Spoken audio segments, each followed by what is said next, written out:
Здравейте всички! Добре дошли отново в канала. Днес ще се потопим в прекрасния свят на сезонната фотография.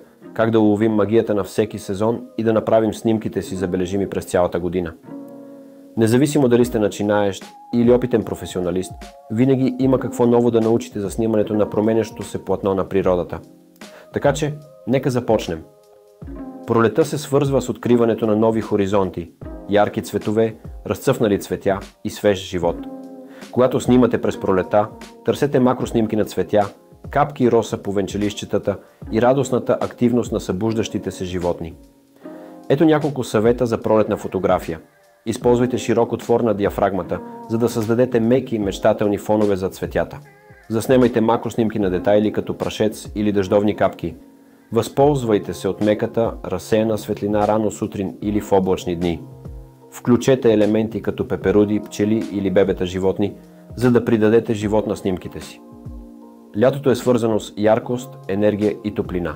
Дългите дни означават, че можете да снимате по време на златния час или дори по обяд, за снимки за висок контраст.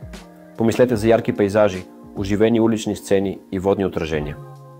Ето няколко съвета за лятна фотография. Използвайте поляризационни филтри, за да намалите отблясъците и да подобрите отраженията на небето и водата. Заснемайте силуети по време на изгрев или залез слънце за драматични ефекти. Заиграйте се с сенките и шарките, създадени от слънцето. Не забравяйте да защитите оборудването си от слънцето и топлината. Есента е празник на цветовете и настроението. Тя е може би най-цветният сезон. Помислете за топлите тонове, сменящите се листа и уютната атмосфера. Това е идеалното време за пейзажни снимки, които подчертават наситените червени, оранжеви и жълти цветове. Ето няколко съвета за есенна фотография. Издирвайте места с разнообразни дървета и открити полета за обширни пейзажи. Използвайте поляризатор, за да увеличите дълбочината на небето и да накарате есенните цветове да изпъкнат.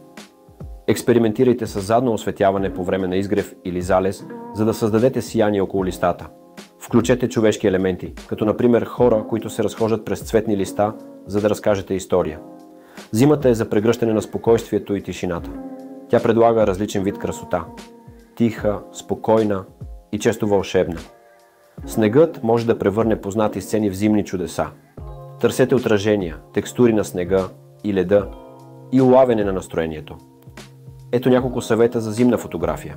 Защитете оборудването си от студ и влага.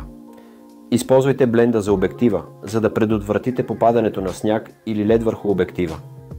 Играйте с контрастите. Тъмни клони на фона на сняг или цветни дрехи на бял фон. Улавяйте меката разсеяна светлина в облачни дни за фини настроени снимки. Всеки сезон предлага уникални възможности за снимане.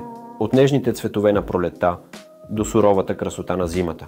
Ключът е да наблюдавате, да се адаптирате и да експериментирате с светлината, композицията и обекта. Затова грабвайте фотоапарата и започнете да изследвате сезоните около вас.